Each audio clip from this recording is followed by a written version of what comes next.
Good morning guys. তো শুভ travel ব্লগে সবাইকে স্বাগত। তো আজকের বেরিয়ে পড়লাম সকাল সকাল আগ্রা থেকে দিল্লি যাওয়ার উদ্দেশ্যে। মোটামুটি আগ্রা থেকে দিল্লি 123 কিলোমিটার মতো। তো এখন আছি রাস্তায়। জাস্ট রাস্তার ওয়েদারটা দেখো, খুবই সুন্দর। তো চলো, বলতে বলতে আরও কিছু কথা হচ্ছে। তো এখন বাজে 10টা 6, একটু দেরি করেই বেরোলাম। প্লাস অনেক কিছু লাগেজ টাগেজ বানতে একটু টাইম লেগে গেছে। তো এবার জাস্ট দেখো জায়গাটা জাস্ট কেমন লাগছে। এটা একটা হাইওয়ের উপর দিয়ে যাচ্ছি, তো আগ্রা দিল্লি হাইওয়ে।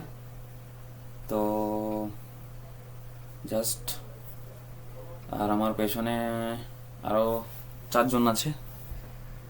তো দেখো জাস্ট ভিউগুলো দেখো, আর রাস্তা তো কিছু বলার নেই, একদমই সুন্দর।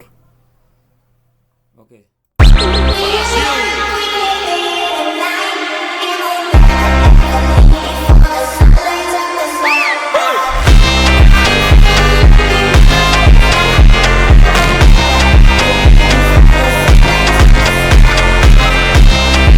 তো জাস্ট রাস্তার দু সাইডের ভিউগুলো অসাধারণ। আর কি বলবো, রাস্তাটা তো খুবই সুন্দর, ঠিক আছে। মাঝে মধ্যে একটু ডিসব্যালেন্স হচ্ছে, কেন পেছনে লাগেজ আছে তো অনেক ভারী ভারী, এই জন্য গাড়িটা সেভাবে জোরেও নিয়ে যেতে পারছি না।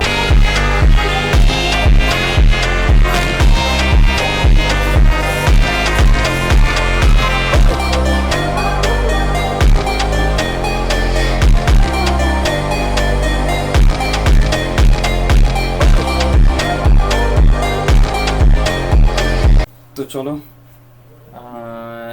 একটু একটু একটু একটু করে ফাইনালি জীবনের স্বপ্নটা সত্যি হতে চলেছে। লাদাখের পথে বেরিয়ে পড়েছি। তো অনেক মানে কষ্ট করে।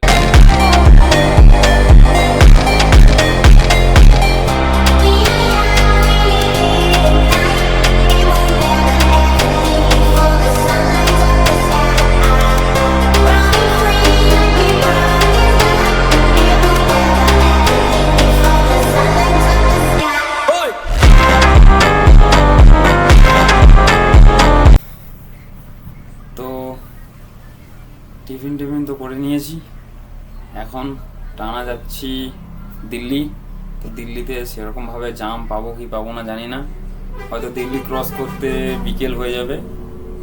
তো দিল্লির মেন রুটটা দিয়ে যাব না, আমরা দিল্লিটাকে বাইপাস করে বেরিয়ে।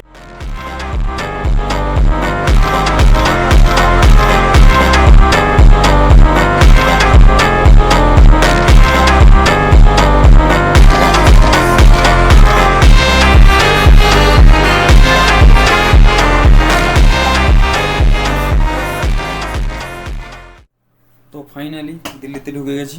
তো দিল্লির ওয়েদার দেখো, আর দিল্লি এখন বাজে 4টে 20, দিল্লিতে ঢুকে গেছি। তো জামটা এখনও সেভাবে পাইনি, কিন্তু জাম পাবো একদম। কেন, দিল্লির এটা অফিস টাইমে, অফিস ছুটির টাইম, প্রচুর জাম হবে। তো দিল্লিটা ক্রস করে আজকের পাঞ্জাবে থাকবো, পাঞ্জাবের আম্বালাতে থাকবো। তো ওখানে গিয়েই তোমাদের সাথে সব কিছু কথা হচ্ছে।